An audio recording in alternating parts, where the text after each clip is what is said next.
korupsinya dolek badi ya urusane, kepentingan pribadi terus, gak tahu mikir rakyat temenan.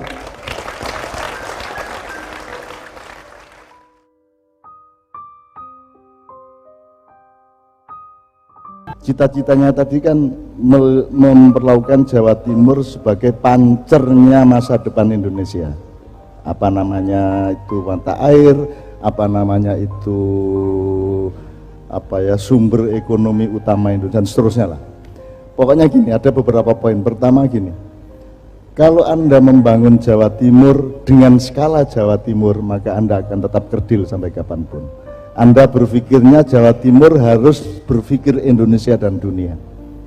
Anda harus mengerti bahwa medan perangnya itu globalisasi, dan Jawa Timur itu sebenarnya memiliki semua modal untuk menjadikan Republik Indonesia menjadi superpower masa datang. Janjane mustahil Indonesia punya masalah kemiskinan. Wong sugih koyok ngene, tanah air isine koyok Korea gak duwe apa-apa lho, sugih. Kok Indonesia wis 70 tahun kok masalah kemiskinan. Iku apa sebabnya? Apa saking gobloke sing mimpin ta ya apa? Ya. Tapi aja ngomong ngono ngene, menurut saya gini.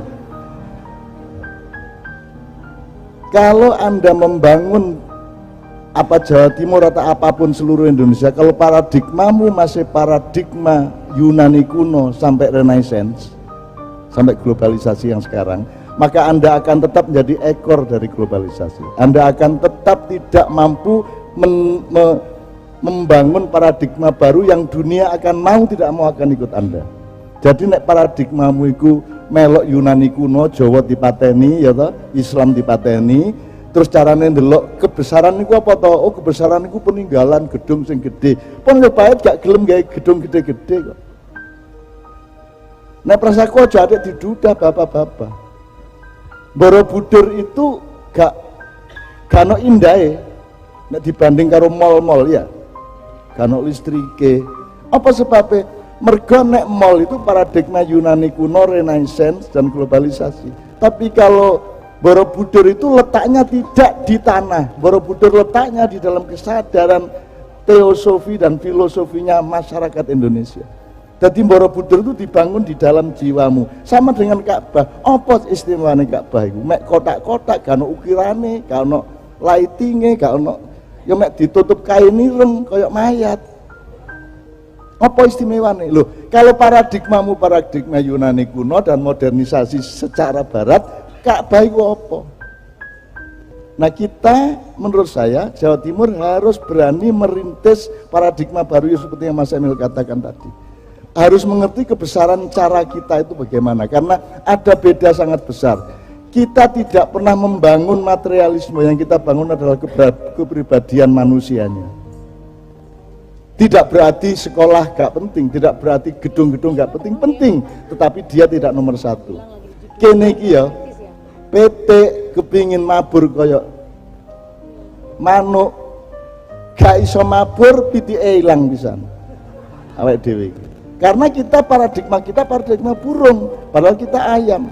Kita ini semut, tapi anak-anak sapi. Semut itu tidak terlawan oleh siapapun. Nek memberantas sapi sak dunya iso dipateni, tapi nek semut gak iso kok pateni. Gak iso Indonesia dipateni sapa ae, mergo awakmu iku semut ireng, ojo anak-anak sapi. Arek-arek wis sinau toh masyarakat semut, bagaimana mekanismenya, pemerintahannya bagaimana, pangannya bagaimana, pertahanan komunitasnya bagaimana, kan sudah belajar. Itu metabolisme dan organisme yang diciptakan Allah langsung. Bagaimana lebah, bagaimana semut. Itu surat di Al-Qur'an. Ini tidak saya perpanjang, tapi intinya pokoknya Bu Khofifah sama Mas Emil menurut saya harus berani ngincipi paradigma baru dengan cara pandang ndelok Mojopahit secara barat. Kayak apa? Wong kono iku kate mateni kene biyen, dielek-elek terus. Gitu loh. Mereka itu membunuh kita. Nah, teman-teman sekalian, kok Indonesia sampai angel soge iki apa? Kok Indonesia kok rumasane narkoba iku marijuana karo narkoba terbesar di Indonesia itu mentalnya itu narkoba, korupsinya, dolek badi ya urusane. kepentingan pribadi terus, gak tahu mikir rakyat temenan. Munggah pangkat tahu urusannya, ya tak gak?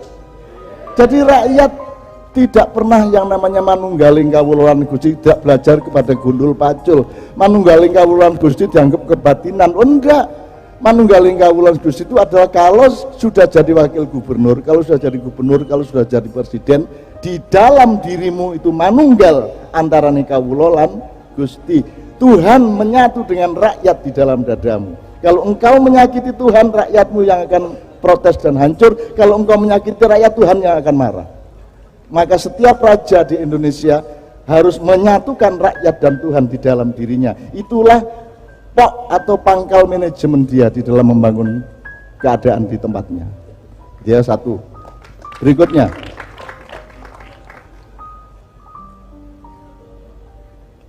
soal masalah Indonesia itu, paradigma oyote itu keliru oleh ndale lemah itu, oleh ngatur nandure itu biar salah. Tahun 45 itu banyak kesalahan, tapi ini tak terus nongko aku makar.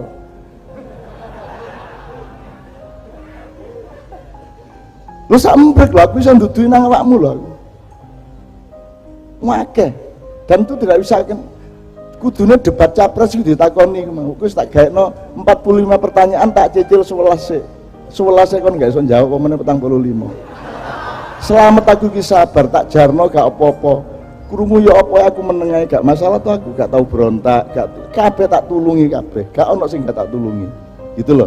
Nah, ibarat wit-witan, woe bongkang, bongkenge bolak-balik. Presidennya gonta-ganti cek bongkenge, gitu mboten? Nggih. Apa sebabnya? Oh, duduk godhonge rek. Duduk kembange, duduk wite. Lemah karo oyote iku biyen gak cocok, lemah karo winie iku biyen gak cocok. Iku nek ibarat wit, nek ibarat wong krabi, akad nikahe biyen gak tepak iku. Akhirnya rumah tanggane congkrak terus. Mosok ngate milih presiden itu, kena milih Jokowi kon dibenci karo wonge Prabowo, kon milih Prabowo dibenci karo wonge Jokowi. Jadi begitu kamu memilih, kamu dibenci oleh separuh rakyat Indonesia. Iku cap apa urip koyo ngono iku? Ya apa foto wedi tahiyat lho, wedi ngene berarti Jokowi nek tahiyat iki. Paksa ngene paksa. Dan seterusnya. Gini loh, politik penting, demokrasi penting, tapi demokrasi yang sedang kita laksanakan itu demokrasi dengan resolusi yang masih sangat rendah, pikselnya cuma beberapa. Ibarat kamera itu cek blurut, cek Nokia zaman-zaman lawas. Tidak punya presisi, tidak punya detail, tidak punya pemetaan yang tepat untuk melihat bangsanya sendiri.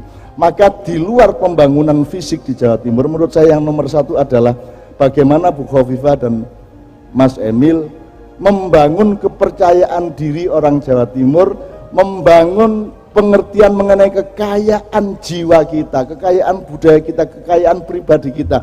Gak ono uang rakyat ngeluhi rakyat Indonesia sak dunya. Kalian para pemimpin hendaklah mengetahui bahwa rakyatmu itu rakyat yang disayang dan diberi fadilah luar biasa oleh Allah Subhanahu wa taala.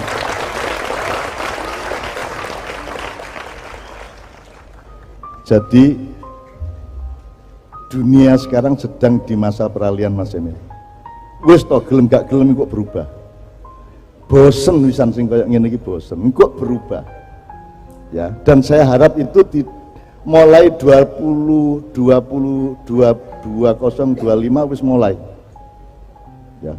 Dan Presiden Indonesia, Gubernur Indonesia haruslah seorang negarawan tingkat dunia yang mengerti dunia. Kamu tidak ngerti Indonesia kalau tidak ngerti dunia. Kamu tidak mengerti Indonesia kalau kamu tidak memahami apa yang dilakukan dunia kepada Indonesia. Kamu itu dihapusi. Nek kon gak dihapusi bangun ya apa kon? Maka seorang pemimpin Indonesia haruslah seorang ilmuwan, filosof, budayawan, diplomat tingkat dunia. Tingkat dunia. Dan ingin saya nyatakan, dan yang ada Pemimpin dengan kadar dan kaliber dan tingkat dan resolusi yang tinggi seperti itu hanya ada di Jawa Timur, tidak ada di seluruh bumi yang lainnya. Jadi Jawa Timur bukan hanya hebat dengan dirinya sendiri, Jawa Timur akan bikin hebat Indonesia, dan Jawa Timur akan bisa merubah seluruh dunia. Wes bosen Amerika ya, wes bingung dewe. Milih presidennya turunan ibu kita Kartini ya. Habis terang terbitlah Trump. Habis gelap terbitlah Trump. Bingung dewe. Paul Obama pun tidak merubah apa-apa di dunia. Dia hanya merubah Amerika sedikit-sedikit, tapi dia tidak berjasa untuk dunia. Sekarang kamu lihat, kamu pelajari Soekarno jasanya apa, kamu pelajari Soeharto jasanya apa, jeleknya apa, kurangnya apa. Semua presiden kamu pelajari dengan sungguh-sungguh, objektif. Ojo lorati nek kon ketemu sing gak. Timbane kon tak kandani geblak kon. Itu ya, tapi kita seneng karena beliau ngomong tentang paradigma baru. Maka sekarang tolong ndelok Mojopahit ojo dengan cara berpikir sejarawan barat, ilmuwan barat.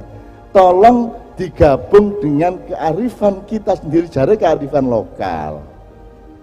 Jare kearifan lokal. Lah Jawa iku ya apa? Gak ono rek gedung elek kayak Ka'bah elek sih. Gitu. Tapi gak ono tempat pariwisata sing ditekani wong tanpa berhenti. Gak ono detik sing gak tawaf. Kabeh wong tawaf. Pokoknya Ka'bah gak tau leren ditawafi. Gak ada promosi, gak ada iklan, gak ada pemasaran. Diparani wong terus. Kok ngomrat Cina sambat aku ya bocah Muhammad iku kurang ajar. Lho napa ngono? Iku enak temen Arab iku gak lapo-lapo diparani wong bawen dina.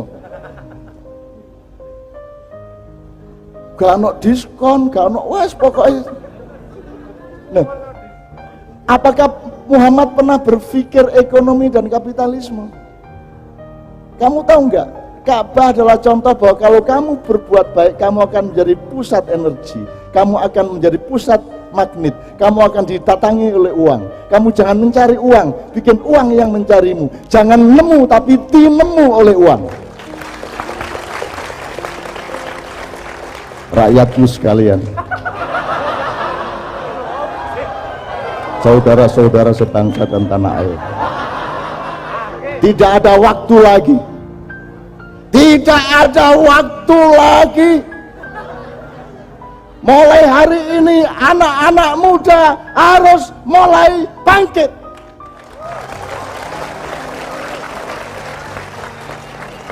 Beri aku 10 pemuda, tak kohon ngasak.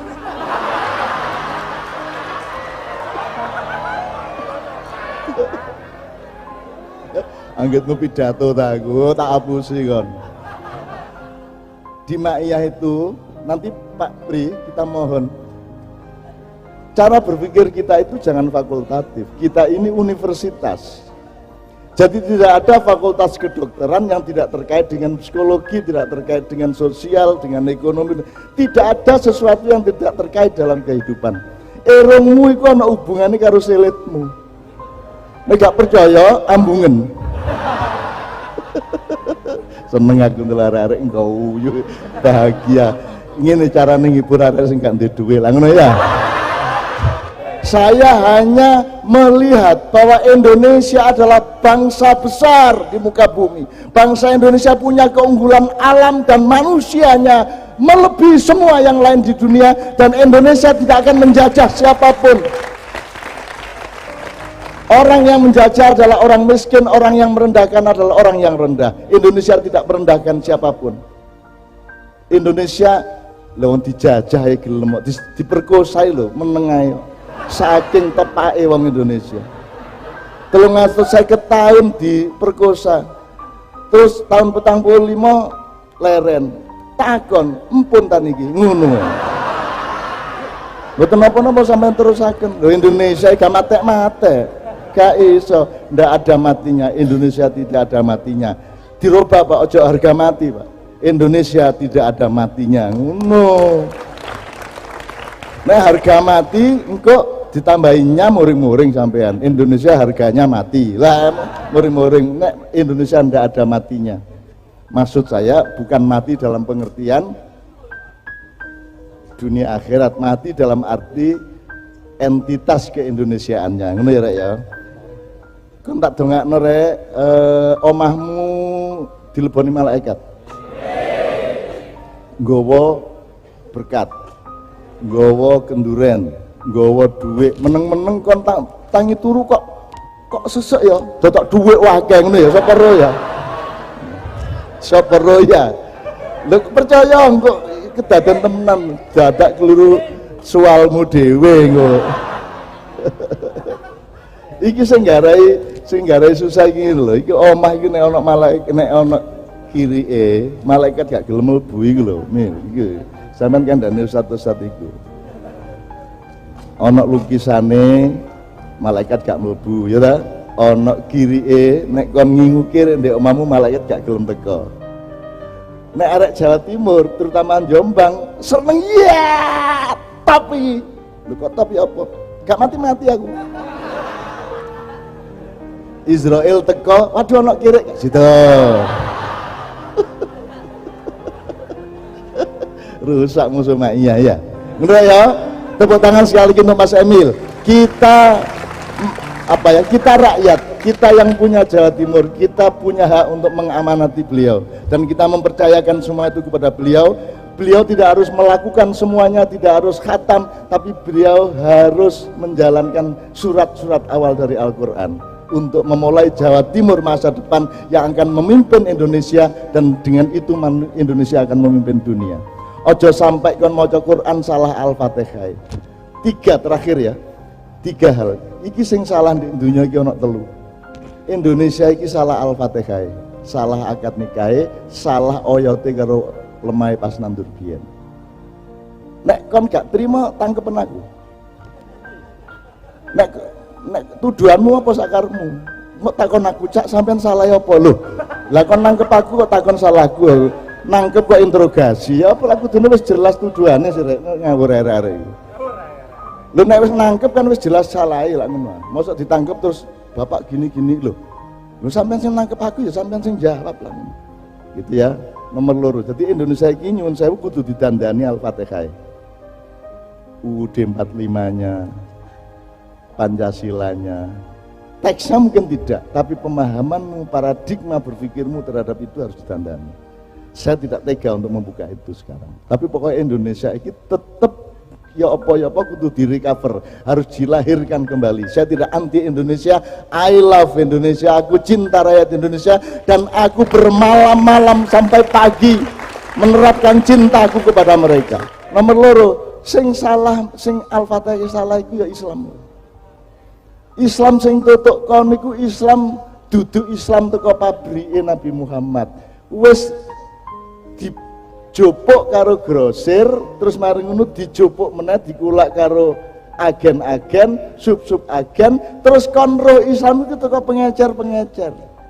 Iku wis mazhab KW 4. Terus kok anggap hasil pengecer iki Qur'ane, pabrike duduk iku. Pelajari kembali Islam. Gak ngene Islam iku. Gak ngene.